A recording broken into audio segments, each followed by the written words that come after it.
All right.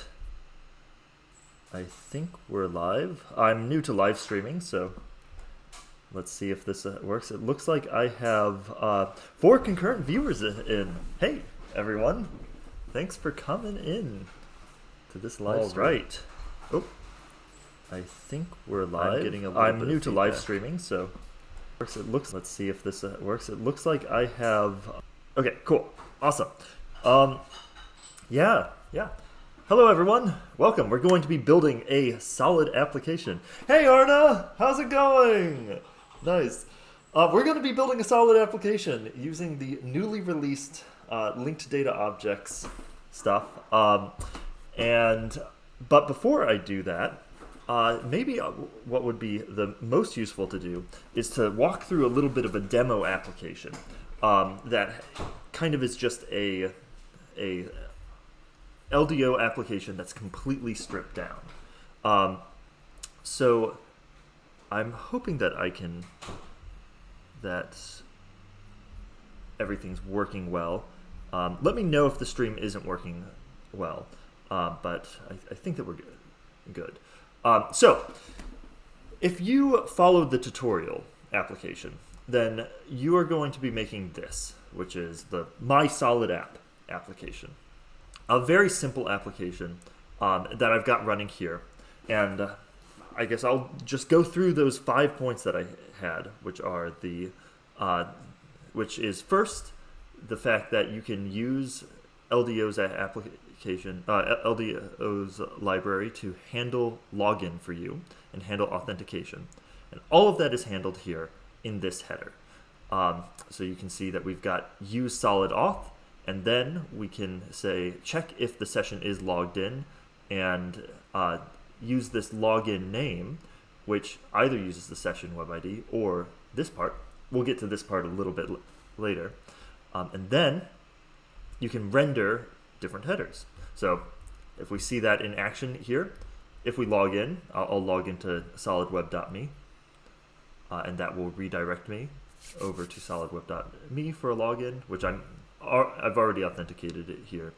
Then it'll pop me back to the application where I'm now logged in. Now you'll notice that it says logged in as Jackson Morgan. That is because I am using a use resource and a use subject hook here. Use resource by default fetches everything.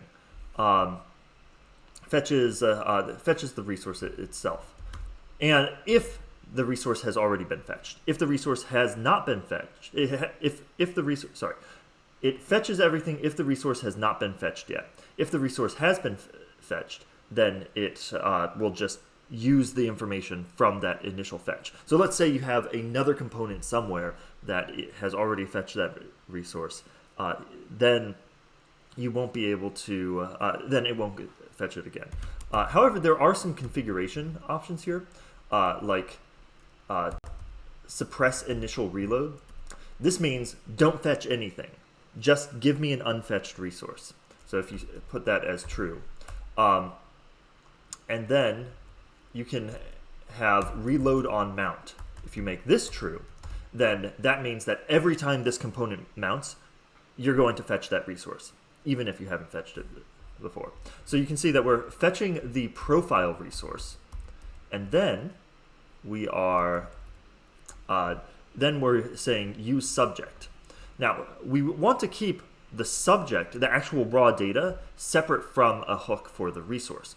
And the reason for that is that data can span multiple resources. So we want to be able to use data that spans multiple resources. In this case, we're not using that because all of the profile information is restricted to a profile. However, we can take this, we put in our shape type. If you're familiar with LDO from before, then you can, this is the thing that is auto-generated by LDO.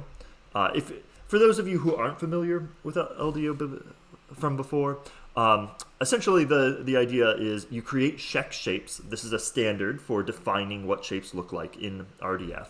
And then if you take this and you run npm run build LDO, then that will take all of these check shapes and build things like typings and JSON LD context, and that creates this thing called a shape type, which you use to import into LDO. So what this is saying is, my cat is playing around with a pot right now.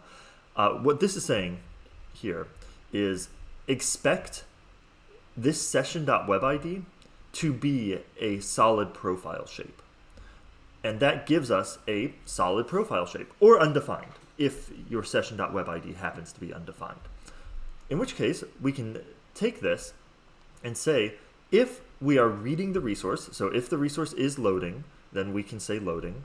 If not, then we'll check to see if there is a profile.fn or profile.formal name, and then we'll show the profile.formal name. If not, we'll just show the web ID. But you can see how easy it is just to take the resources from your pod and render them in your application now. And it goes beyond that. How many times have people had a problem where there are images that are private on the pod? Let me just show you an example of this. So if I upload an image here,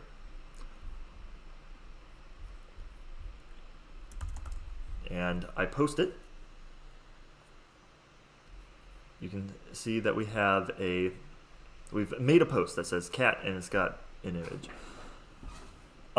This image right here is under access control rules that say that only the owner should have access to it. How am I rendering this image? Well, it's extremely easy with the with this application. You can see all I have to do is say use resource, post image ID, and you get the image resource. Then that image resource has a get blob method, which is the raw blob that came back with that binary. And you might know that there is a method inside of every web browser at url.createObjectURL. It takes a blob and turns it into a URL. So that gives us a blob URL. And now we can render an image tag with that blob, allowing you to have to render images that aren't that are private on your pod. Let's go back and take a look at the get post method here. You saw me create a post here where I upload a file and I include text. That's super easy as well. First of all we have to do is take our main container and say create child and overwrite, and this creates a container for this. And then we just upload an image to that container with upload child and overwrite. That image takes in a file type, and a name, and as long as you run this method, then we're uploading it to your solid pod. Then here is the bread and butter of LDO, where you can say there's a resource, you say create data, you see here, we've got the post shape again. You give the shape, the URI for that data, as well as all the resources that you want to write that data to. You could even write it to multiple resources. I could give some other resource in here if I wanted to. And then I make my modifications to it, and I commit the data. When you commit the data, it's automatically going to go through the pod. Everything's going to be updated automatically. You can see here, this resource automatically came up when I put it in here. I didn't need to do anything to tell the container, hey, I've updated the resource, because LDO takes care of that all behind the scenes. So that is this demo application. I've got, thanks for the two people who are in the room right now. If there are any questions that you have, feel free to put them in the chat. I would love to be able to answer them. But with that being said, let's go ahead and start building our application. So the question is, what are we going to be building? Well, I'm sure that everyone is familiar with the data browser. So if I go to like solidweb.me, or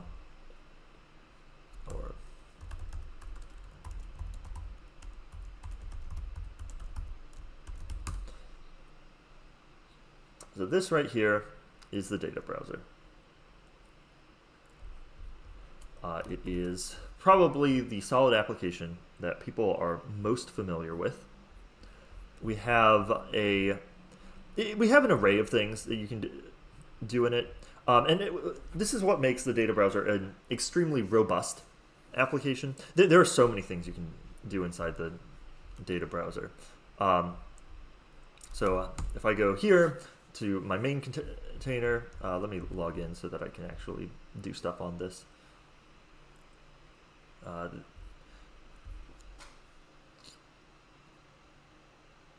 Even with the get blob trick, you would still need to access the original picture in order to view it, right? Yes, so you would still need ACL access to it.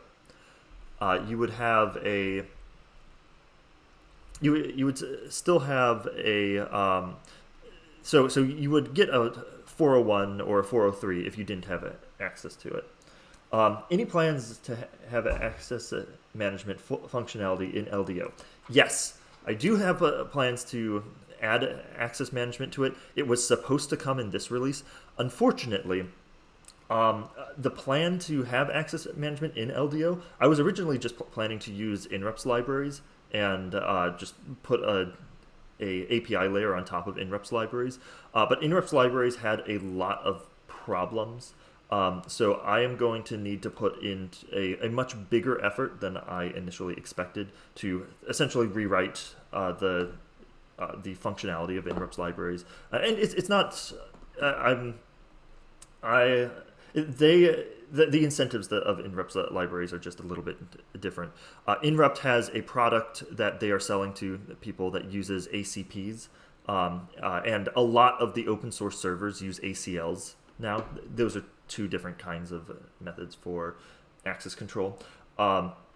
So because of that, there's a lot of bugs with the ACL portions of INREPS libraries, and some of them are like if you look at the issues that the developers at INREPT say that they don't have a lot of bandwidth to work on those bugs. So I might just have to build a library that does access control. There are methods in LDO that let you do some access control, but I will warn you, they are not fantastic, yet they're not fully tested.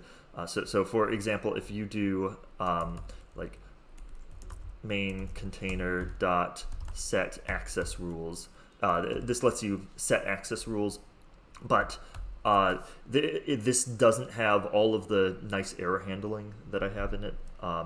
There is, and also get access rules doesn't work right now. Only set access rules works. But I am not announcing that as a main feature for LDO yet, because it's not as ready as everything else. Arne says that's fair. Access management is super hard. It is super hard, especially when you're dealing with two different access control systems. So I definitely feel for them.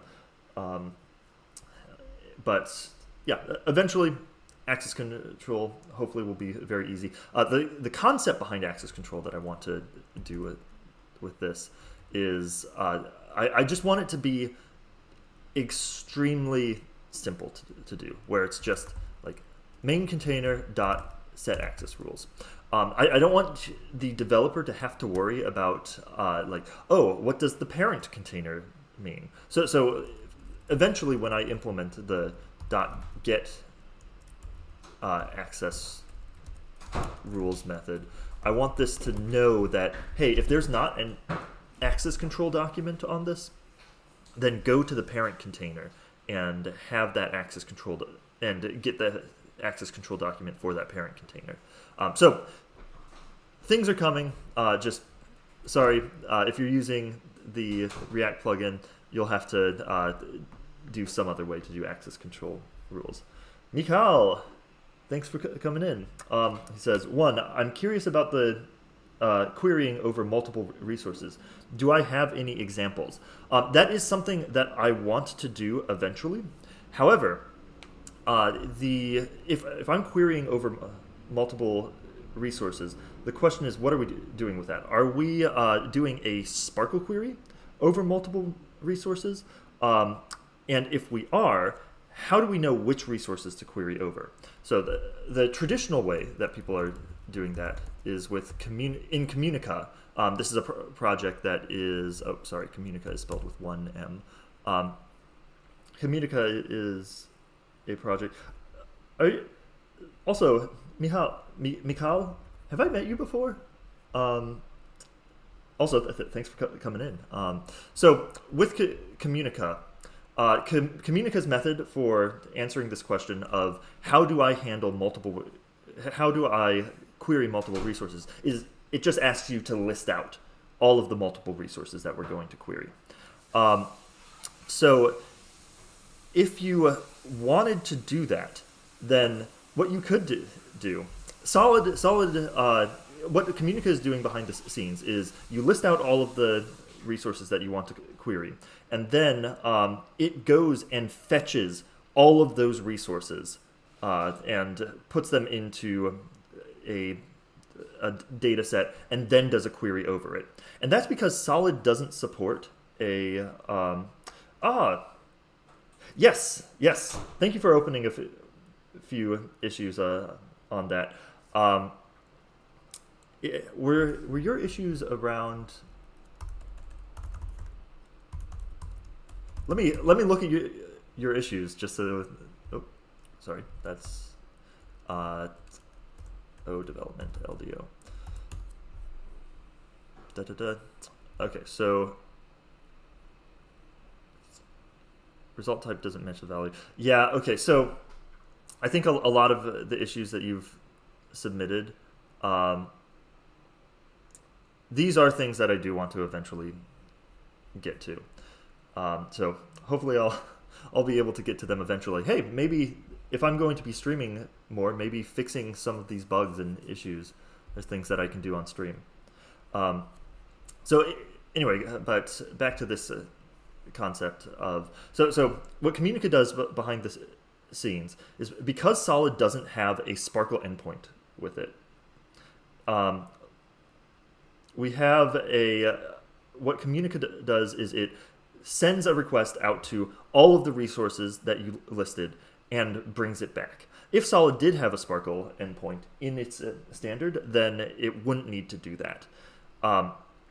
So essentially, if you wanted to do kind of query over multiple resources with LDO, you could do it the same way Solid does. You just say, like, use resource and a bunch of times and list out here are all of the resources that I could use. In the future, I would love to do more advanced querying, but there are some pretty big questions when it comes to more advanced querying. Like if I have a Sparkle query that is asking for, I want all the friends of all the names of the friends of me, then I don't necessarily know where all the triples are. I could assume that they're in my profile, but that's not necessarily something to be. It's not necessarily something that's confirmed. Someone could have the triple that represents their name in some random file out there on the web. So there really needs to be a lot more work on indexing this information. And actually, we have an application for a grant to work on that indexing right now. So I won't get into it, but the short answer to querying over multiple files is it is a lot more complicated as a path. I would love to live in a world where I just submit a query to the open internet and it gets all of the information in. But yeah, that's something in the future. But right now, this LDO integration is essentially saying, hey, all of that stuff that you did when you were building a Solid application in the past, it's now a lot easier to do. Rather than trying to invent new things. But yes, I definitely want to do querying, so a more advanced form of querying in the future.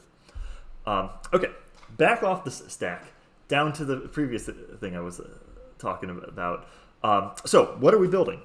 I was giving you a demo of Data Browser here. Now, Data Browser is more than just a Okay. Arnis says, could you show some examples of use resource and use subjects and other hooks you've created for the React integration? Yep, I definitely can. So here's the little demo app that you create when you do the tutorial. So in use resource, let's go to this blog. Yeah, no problem, Michał. Is it Michał? Michał? Which pronunciation is it? Okay, so I'll just wait on that. If we go to this blog resource here, you can see that we are using the use resource method here, and this is getting the main container. One of the cool things about use resource is it takes in both string or undefined, and it also knows what kind of resource you have. So we know that a main container URI is a container URI. And the reason why we know that it's a container URI is because it ends in a slash. So when I create this main container, if I end in a slash, then the typings know that it's a container, which means that we can do things like get children. So this use resource here is able to take in a undefined or string. When we render this resource initially, the main container URI is undefined. We're putting it in this state. And then this use effect here uses this special method, which is get root container, so that we can put the main container, the my solid app container, in the root container. Let me just show you what the file structure of that looks like. For those of you who are not familiar, podpro.dev, it is my favorite solid dev tool. It's created by a friend named Jasmine, and this is just a much easier way to edit files. So I'm logged in here. I have the root container, and then my solid app, and that contains things like this image and metadata about this image. So the goal of this application is we're just going to throw everything into a main container, which is inside the root container. But to answer the question, how do we get the root container? We can use this get root container method on our web ID. Now, in the future, is this the way that I want applications to work? No. I think that there are more advanced things coming down the pipeline that say, don't just put everything into a main container. Here are the exact place that the user has said, please put this in data. But for now, we're putting everything inside of a main container. So once we get the root container, we can just use this child method to get a main container, and then we're setting the main container .uri to here. And then once this state is set, automatically use resource updates and gives you the main container. And you can do things with the main container like say .children. And this will automatically re-render if you've added something new as a child. So in our example, when we make a post, we are creating a child here. So that's why if I add something new to this, add some new image like this picture logo, and I do a post, it automatically shows up without me having to do any kind of code. And that's because this use container method knows that, hey, something has been added as a child to this container. We should probably re-render because we are going to use main container .children and here we're filtering out everything that isn't a container, so that in case someone like manually went in here and added something like coolfile.txt, hello, that doesn't mess everything up. Oops, save this. So if I added coolfile.txt, then it wouldn't get confused and add a post that, oh, I'm not running this anymore. Yeah, it's not going to get confused.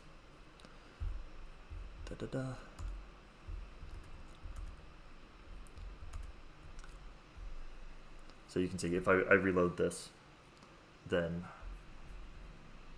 it is going to log me out apparently. Let's log in again.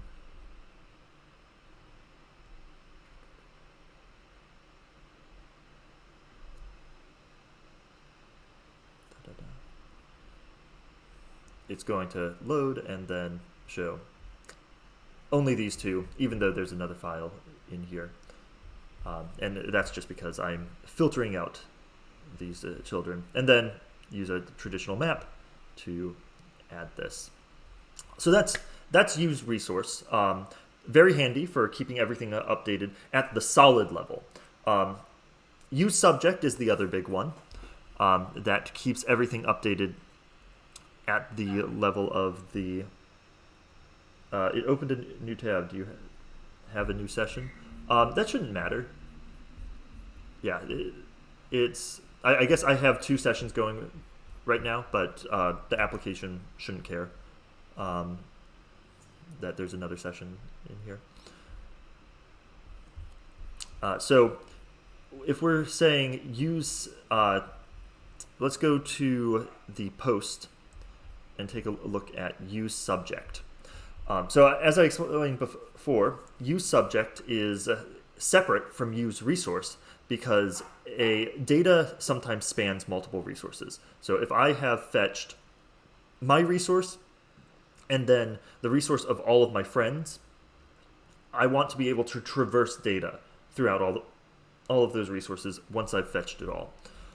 So use subject, you provide the shape type for it, and then you provide the ID of that subject. In this case, I'm just saying that the post URI, this index.ttl, it's the same thing as the resource, but it could be different.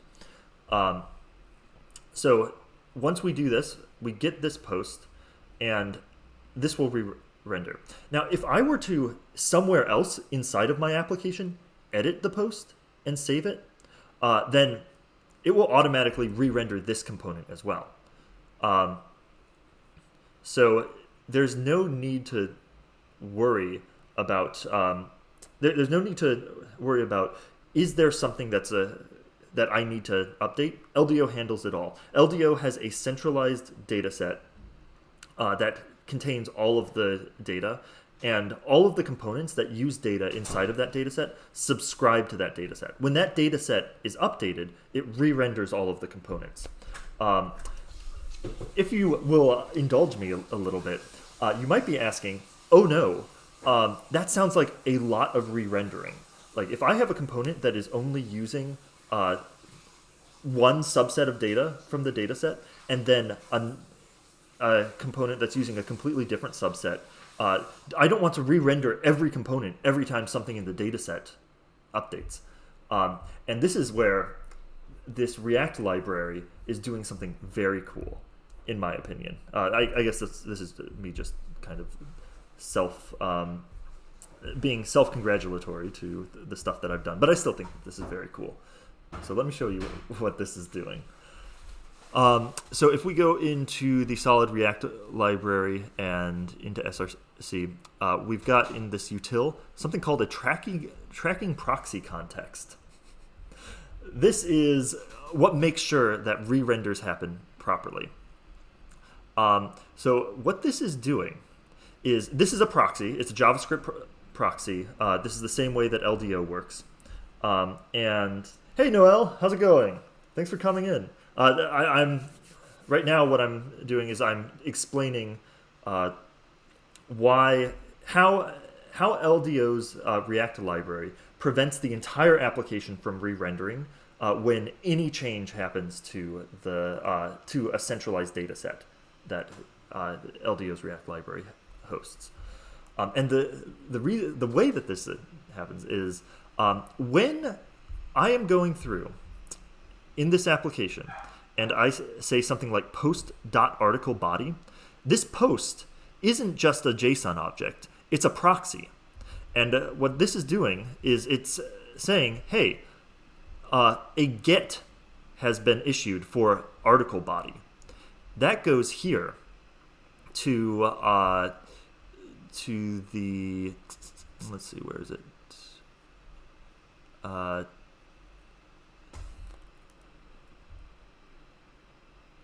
here we go, to the proxy handler get. It says, hey, the target is this thing.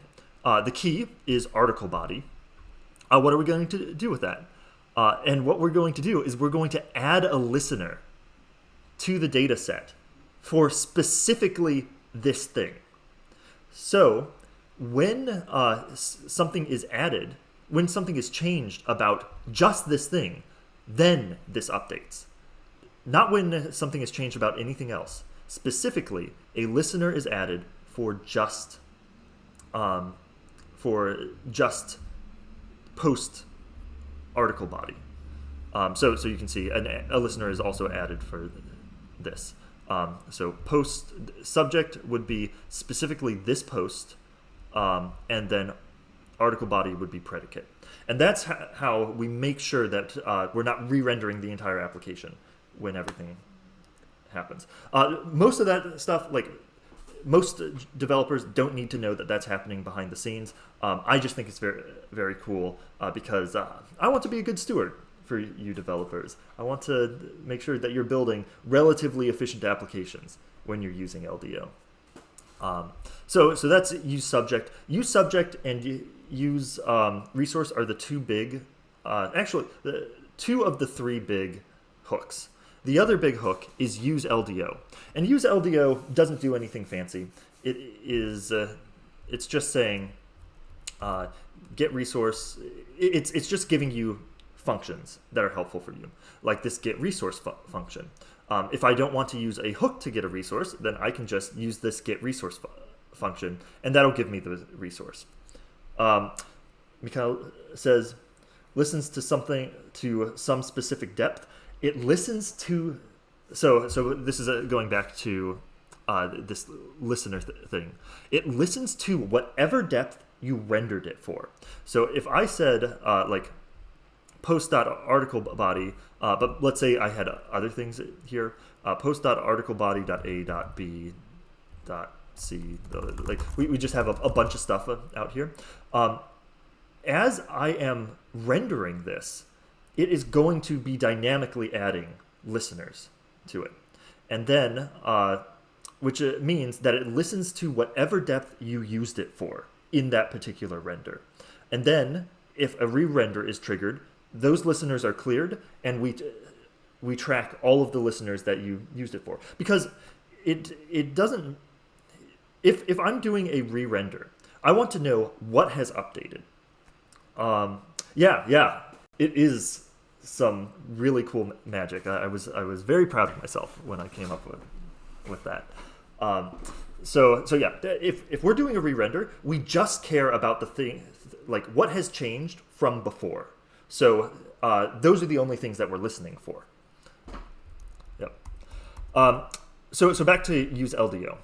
Use LDO just returns a bunch of helpful methods, and we can see the methods that it returns here. First of all, it gives you a data set, which is a solid LDO data set.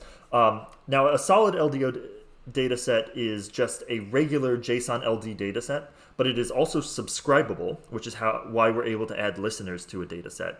And then you can also create linked data objects off of it. Then we have the get resource one that we can see that we saw before. Get subject is just the function version of the use subject hook. We have create data, change data, and commit data, which we can get from use LDO. And let me show you what you can do with that. So if I'm making a post, then we can, in this make post, we're using create data. So in this use case, we have no post that exists right now.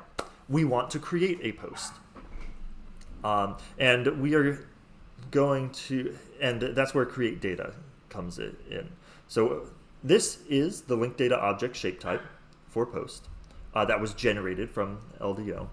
Then we have the URI for what the subject should be. So this is the node in RDF. And finally, we have index resource.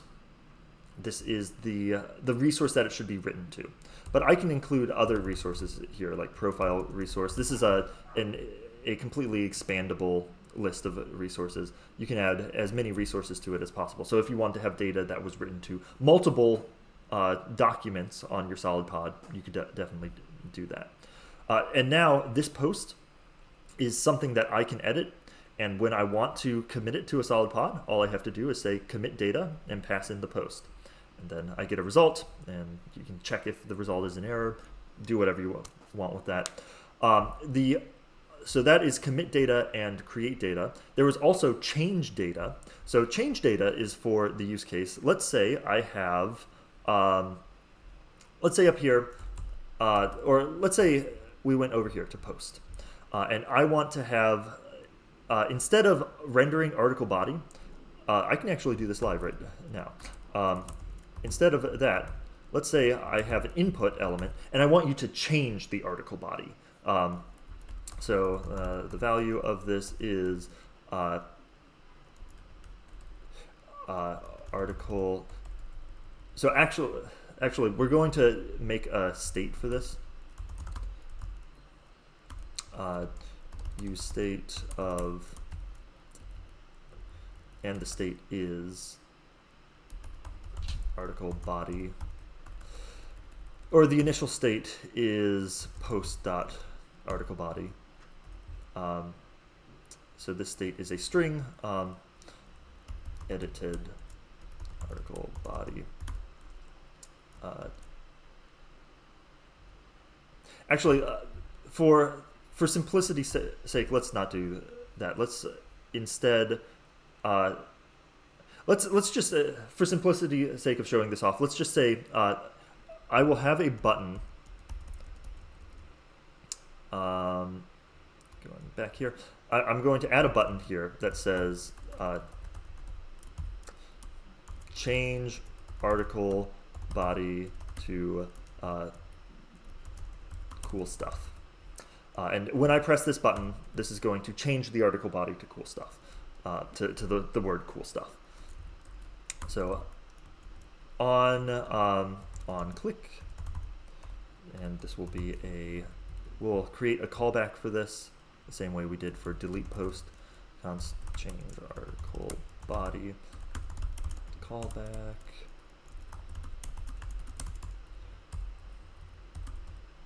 And then we'll say change article body. Now, the post already exists, so I'm not going to use the create data method. I'm going to use the change data method. When I have the post from here, from use subject, this post here, this is something purely for rendering things. I shouldn't be modifying this information. In fact, if I were to modify it, if I did like post dot article body equals cool stuff, if I did this, and we will re-render and reload here. If I did this, so if we open up the console and I said change article body for cool stuff, you can see we get a warning that says you've attempted to set a value on a linked data object from use subject, use matching subject, or use matching object. I need to update that because use matching subject and use matching object don't exist yet. I haven't implemented them. Maybe I won't update it because I have plans of implementing them later. What these two will do in the future is it will say this will essentially let you do queries on the data set that says give me a list of all subjects that have this predicate, or this predicate and this object. So that's for future stuff. But you can see we've created a warning here because if you're using use subject, it should really be for rendering information. But we can get like a T post standing for transaction post, or maybe C post for like the change of the post, and we can use change data here And then we input the post itself. You'll notice that you don't, for change data, unlike create data, you don't need a LDO subject type. And that's because post already knows what its LDO subject type is. And then we can give it a resource, which will be this post resource here. And now this C post is something I can change. So I will change the C post, and we have to, and then we'll also bring in commit data. And we can say await commit data and give the C post. Nope, that's the wrong one. That is the delete method. Commit data, and then we'll put C post in here. And let's update this to contain all of the right stuff for a use callback. So now, in theory, if we go here, we reload.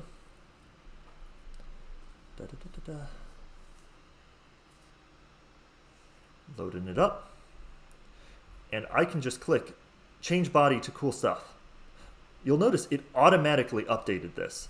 And then it also performed a network request to send a patch to the solid pod with the request, delete data of the original body, delete data when the body said logo, and then it changed the data, the body, to cool stuff. So that automatically happened. Another cool thing about LDO, or the React library, is that it is optimistic. It has an optimistic UI, and this takes inspiration from Meteor.js. Meteor is it's a library that works with MongoDB, and the way an optimistic UI works is when you make a change to something, it will automatically assume that that change was successful. You see, if I click this, in an instant, this is going to update, even before it actually performs the request. So watch, it updates instantly, and the patch is done. If this patch were to fail, that would revert back, but that just makes your UI a lot more responsive feeling, so that we're not just waiting for requests. Arne says, so change data would be used instead of start transaction and commit transaction. Yes. I did some, I did get some feedback that start transaction and commit transaction is the words are a little bit confusing to people. Because this React library is even more targeted at newbie developers, I changed the wording. But essentially, change data is start transaction with a thin veneer on top of it. And then commit data is commit transaction with a thin veneer on top of it. And then and then create data is something new. It is essentially start transaction with some more information, where it gets the subject beforehand. So yeah, change data and create data, the same thing as start transaction and commit transaction. So Mikhail says, isn't delete data and insert data for updates outdated, not in specification? Delete data and insert data for... yes, okay, so that's true. The solid specification does not currently say that there are patch requests. It is something that I think would be cool to keep around. Noel says, is there any way to show loading state whilst the patch request is being sent? Yes. So if that's very easy to access. So post resource dot is what is post resource? post resource is a leaf or container. Okay. So one thing here, because I did it this way, this is technically a string and not a container URI, so it didn't track that. So we can just say that this is a leaf URI specifically. And now this will say that it is in fact a leaf. So a leaf object can say dot is updating, and this is a Boolean here. So let's say loading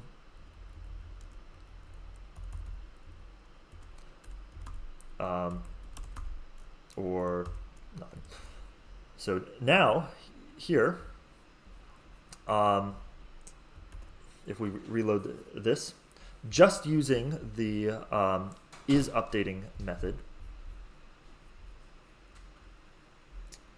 if we click this, wait, where was it? Where is it?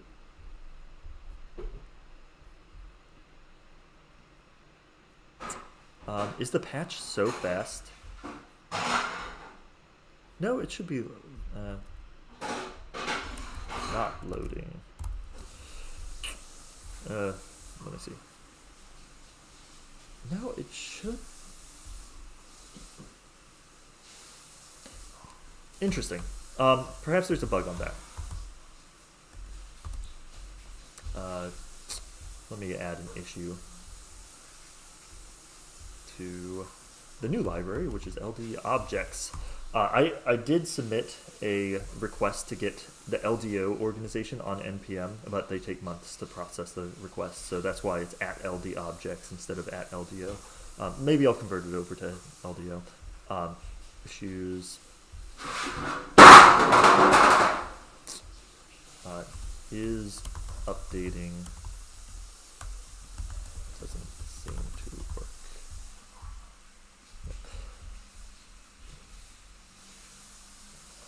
Cool.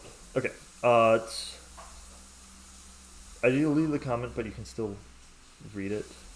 Oh, the comment on delete on patch requests. Yeah, it is so. LDO is going to need to update for future implementations and future specs. But for now, LDO is designed to work with current solid servers. So in the future, as solid servers don't support things like patch requests, I'll need to update it. But I like patch requests. Noel says, maybe you just need to throttle the network. It looks cool, though.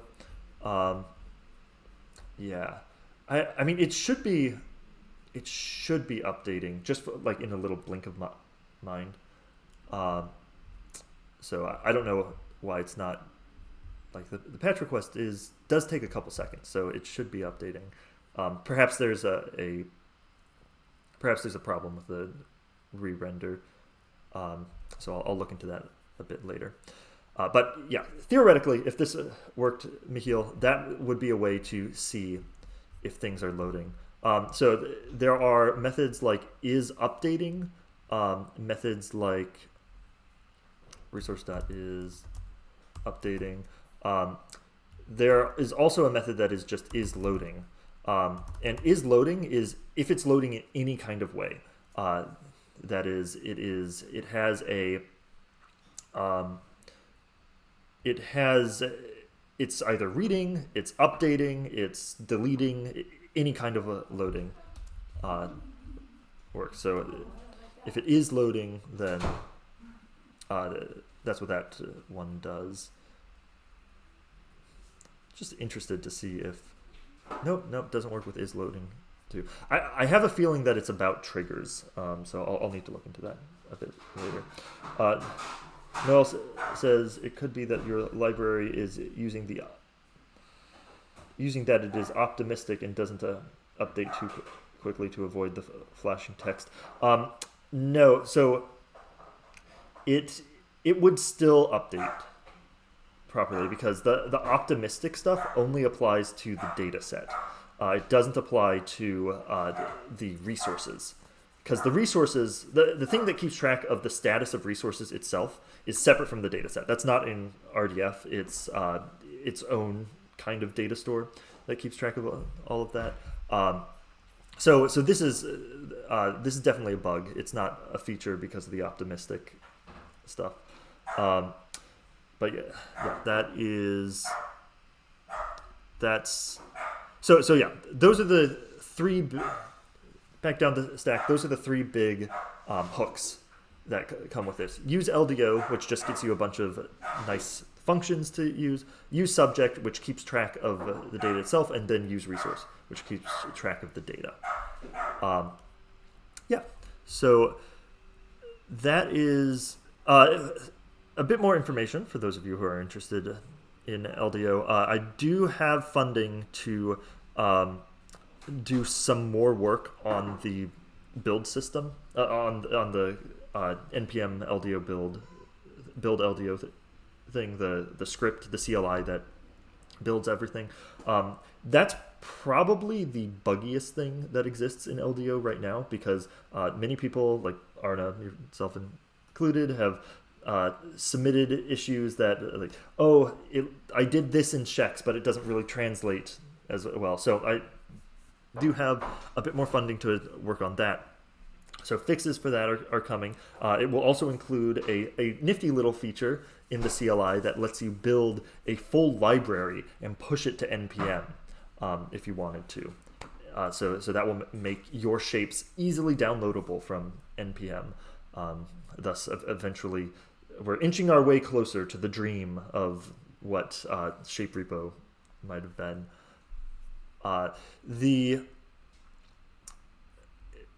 So yeah, it does, and I do apologize for those people who have submitted issues and they haven't been fixed. I will get around to them eventually. It's a one-man project, so if I have priorities of features, because I get paid for features, not bug fixes, those might get in the way of things, but I will get around to fixing things eventually, and a lot of things have actually been fixed. Maybe I should probably go back through the backlog and trim the things that have been fixed with this most recent release. Cool. So back down this stack again. The question was, what are we building?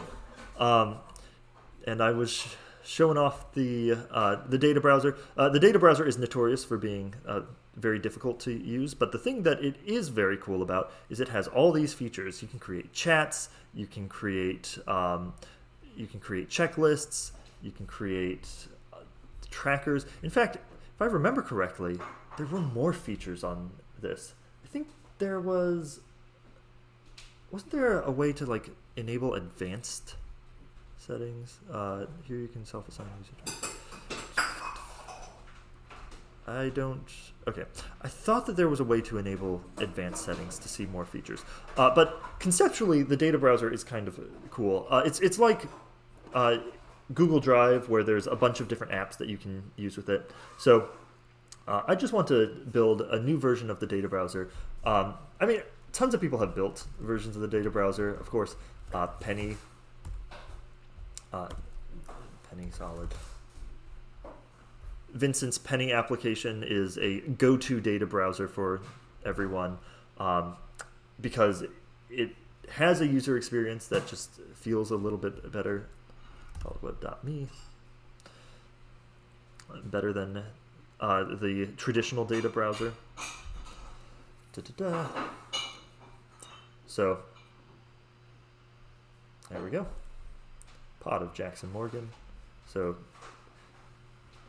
it's a little bit easier to use. So I like it. There was also another data browser that I found that was really quite good. It was for a project. I forget what it was. Arnis says, "You're doing awesome with this library. Take the time that you need. That said, I hope you're able to get more resources so that you're able to invest more focus in the library in the future." Yeah, that would be awesome. NLNet is super good. They're being super good in terms of the funds that are directed. In the future, actually, to that point, it might be a good idea for me to find someone who is who's really tuned into this, who also wants NLNet funds, because NLNet, on the last call I had with them, they said that they are going to be spending the same amount of money in the next 3 years that they've spent in the last 40 years. So the quest for a more open, user-centric internet continues, and there's more funding for it. So if there's anyone, like if anyone here wants to work on stuff and have NLNet funding to double the output of developing LDO, let me know. I'd be happy to work with you and then throw some NLNet funding your way. Yeah. So Penny's pretty good. I'm trying to remember there was another one that it felt like Google Drive, which was awesome. Did I post it on the solidproject.org apps page? Let me see. Media curriculum, Solid IDE. Was it Solid IDE or Solid File Manager? Was it one of these? No, it was not this. Solid File Manager. Yeah, yes, I think this is it. Yeah, actually, I don't want to log into solidcommunity.net. I want to log into my new account at solidweb.me, because solidweb.me runs CSS.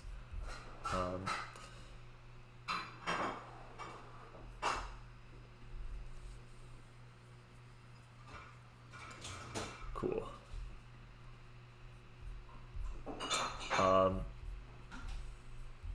Unfortunately, it doesn't seem to be finding my search.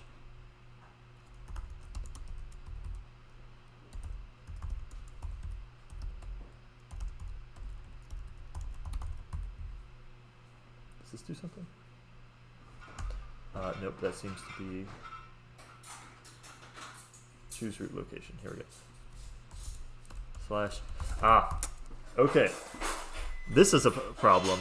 So this file manager seems to have assumed that my root is the URL instead of /Jackson. There we go. There's all my stuff.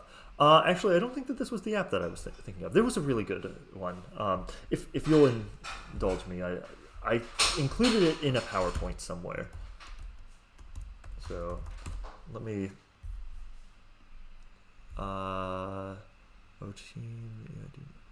Credentials, FOSDEM, DWebCamp 2023.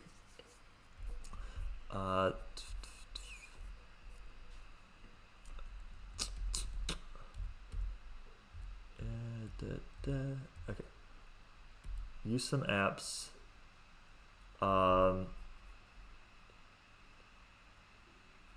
Oh, it's datapod.igrant.io. This one. Let me show you what I consider to be the most nice-looking data browser that currently exists.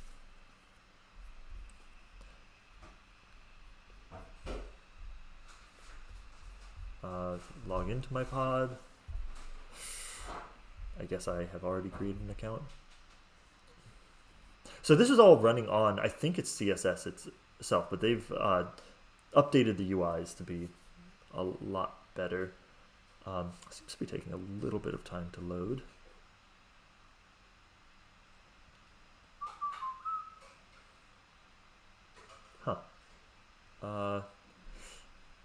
There we go. So this just looks like Google Drive, and it feels good too.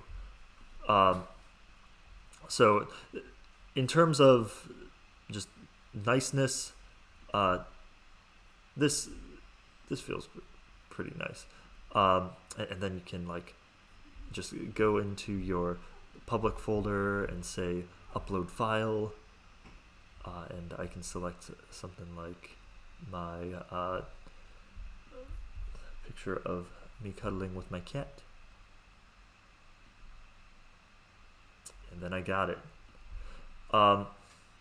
So feels really nice. Though the problem with this is that it feels like in the world of data browsers that exist right now, you either have SolidOS, which has a ton of different features in it, or you have these stripped down data browsers. And I was just thinking, now that LDO exists, let's make a fully fledged data browser that has a bunch of different applications. So one thing that I'm considering doing is I'll just stream it. I'll stream the creation of the data browser, and if people want to drop in, I'll put it on a schedule. What I was thinking was Tuesday and Thursdays at 11, starting at 11 a.m. Eastern time, which, let's bring up the world time buddy so that everyone can see times. Yeah, we got, so for Europeans, 11 a.m. is 5 p.m. Or maybe I'll do noon, because that's like Europeans are getting off of work then. Yeah, that seems nice. And I'll just stream the creation of this. Probably most of the time, no one will hop in. But I think that it would be cool to keep track of doing open source work. Maybe and all the VODs will be uploaded to it. Maybe I'll even edit it down a little bit. And I do have a camera that's being delivered today. So you'll be able to see my live reaction like I'm a video game streamer or something. So that's the plan. Because I want to really start using LDO to build some really cool stuff like this. This is really, really awesome. Grant.io. And I own a domain name for this that I was thinking of using, which is note.io, N-O-A-T, which is currently just pointing to a server that I've got Nginx running on. But I thought this would be a good domain name for that. It's a 4-lettered domain name, .io, that's pretty common. And it's like note, like you're taking notes. So something like a Google Drive type application makes sense to say note on. So the plan is to build note.io. We have so let's get started on that. I might keep streaming for say another hour after this. I'll keep the streams relatively short, but I'll keep everything updated through social media. So one thing about this app is that I've already created part of it. Let's get that. I think that it's just Note. This was months ago. Maybe it was Note.io. No? Was it on my personal repo? So months ago, I started building this, but I stopped because I was like, the dev tools just aren't where I want them to be. So I stopped to work on dev tools.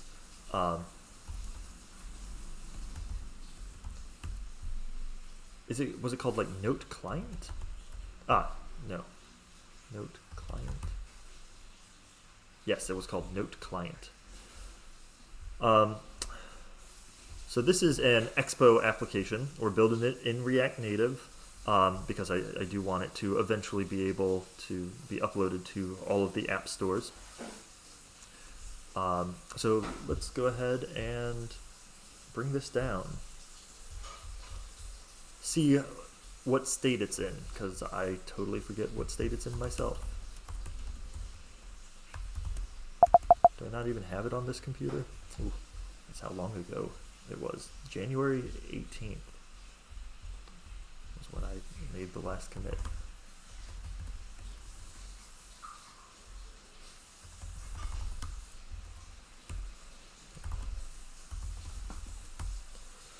Any thoughts on sharing ontologies using LDO and NPM? Yes. So the next bit of funding, which is through the Solid Software Consortium, which is a kind of loose confederation of companies that are working on Solid, founded by Michiel. So the next funding for that is to work on something called Solid Data Modules. And as a part of that funding, I am going to be building an addition to the CLI that lets you take those ontologies and it builds an NPM library for it. And then all you have to do is publish that NPM library. So it will become very easy to publish NPM libraries, and I see that as the new standard way to do things on that these ontologies will be downloaded. So that will be coming. All right.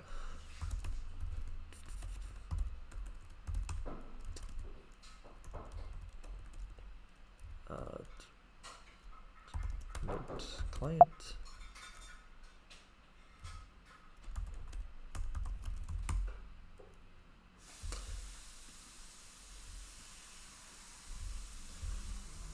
Very good.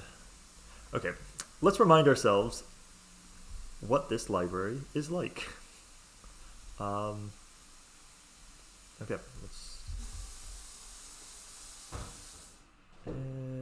Okay, npm run web.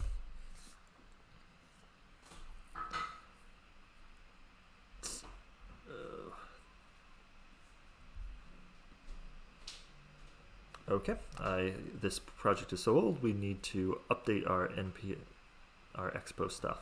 To be honest, probably should have done this before I started streaming, because I'm sure that everyone loves looking at dependency management. All right, see you, Arna. Thanks for dropping in.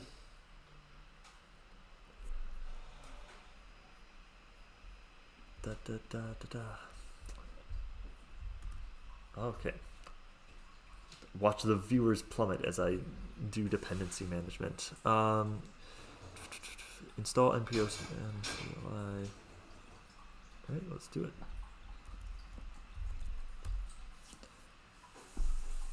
Oh, wait, actually, this is because I cleared out my npm cache, isn't it? It's not just because it's so old.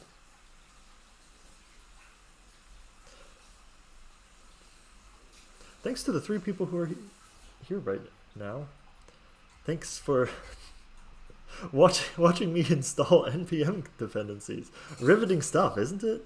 I'm going to try to keep these streams, the building on these streams, to just visual things. So like building UIs and the stuff that goes with building those UIs. I think that that's probably the most entertaining stuff.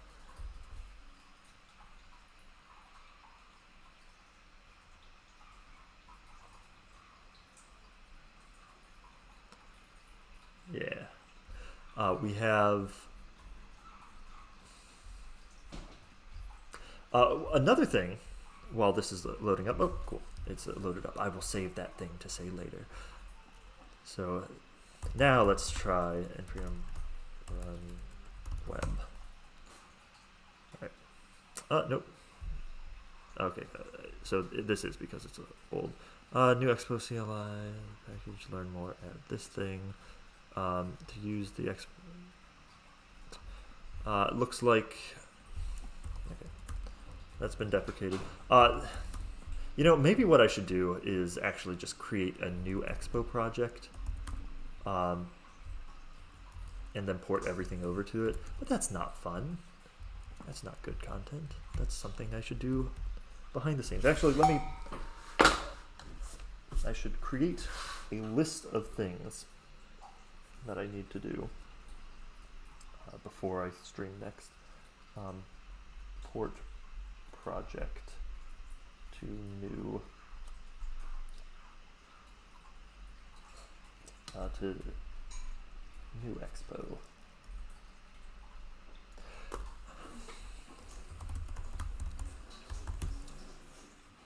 Not start, we want web.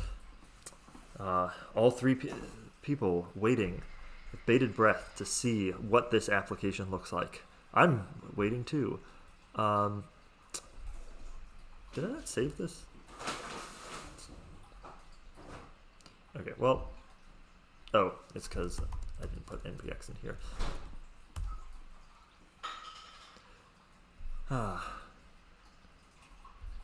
Is it? Let me just run this manually instead of with the unable to find expo project. Oh, did I not do an npm install on this? I did do an npm install, didn't I? Huh. Okay, I guess I didn't. The mistakes you make while 3 people are watching.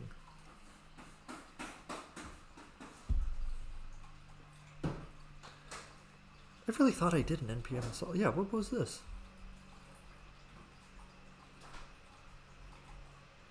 Oh, I did an npm install for Expo CLI.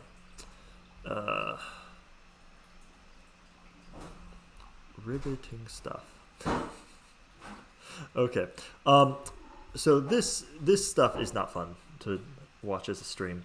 So what I'm going to do is I will end the stream here. But if you want to see me, if you want to follow me as I create a solid application, then I'm going to create a schedule. Again, I'm thinking Tuesday and Thursday at 12 Eastern time. I think that's 6 Central European time. And I'll be building an application. So thank you everyone who has come into this stream.